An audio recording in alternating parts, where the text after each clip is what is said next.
Voter তালিকা নিৰ্বাচনী আয়োগে প্ৰস্তুত কৰে, তাত বিজেপিৰ কোনো কমেণ্ট নাই। আমি নিকা এখন ভোটাৰ তালিকা হোৱাটো বিচাৰোঁ। ক'ৰবাত ভুল থাকিলে ইলেকশ্যন কমিশ্যনে শুধৰাব লাগে আৰু ভোটাৰ তালিকাৰ সম্পূৰ্ণ দায়িত্ব নিৰ্বাচনী আয়োগৰ, তাত আমাৰ কোনো কমেণ্ট নাই। আমিও কমপ্লেইন দিম, 22 জানুৱাৰীলৈকে কমপ্লেইন দিয়াৰ সময় আছে। বহুত জেগাত আমাৰ নজৰতো আছে যে এইজন মানুহ ঢুকাইছে, নামটো ভোটাৰ লিষ্টত আছে। এইজন মানুহ কেৰালাত কাম কৰি আছে, অসমৰ ভোটাৰ লিষ্টত নাম আছে। এইজন মানুহ বিদেশী ন্যায়াধিকৰণে বিদেশী বুলি কৈছে, ভোটাৰ লিষ্টত নাম আছে।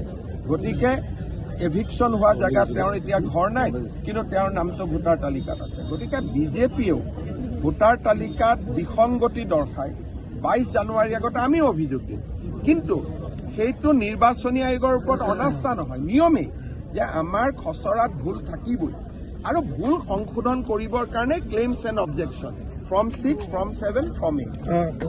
কংগ্ৰেছৰ এটা অভিযোগ যে 10,000 যি ভোট আছে কংগ্ৰেছক দিবলগীয়াখিনি কৰ্তন আৰু বিজেপিৰ তেওঁলোকে কমপ্লেইন দিয়ক। যিখিনি তেওঁলোকে ভাবিছে আমি কৰ্তন কৰিছোঁ, তেওঁলোকে ফৰ্ম 6 দি দিয়ক যে সোমাব লাগে। এইটোতো খোলা কিতাপ নহয়, 3খন ফৰ্ম আছে। আপোনালোকে জানে নাজানে মই ক'ব নোৱাৰো, কালিৰ পৰা নিউজত কৰি আছে। এইটো নিউজেদি কেতিয়াও ঠিক নহয়।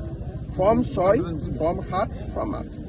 ইভেন টাইটেলৰো যদি ভুল আছে, হিমন্ত বিশ্বাস শৰ্মা হৈ আছে, তাৰো কাৰেকশ্যনৰ কাৰণে ফৰ্ম 6 মই দিব পাৰোঁ। গতিকে ফৰ্ম নিদি অকল যদি পৰ্টেল আৰু টিভিৰ জৰিয়তে যুদ্ধ জিকিব খোজে, সেইটোতো জিকিব নোৱাৰিব। ফৰ্ম ফিল আপ কৰিব লাগিব।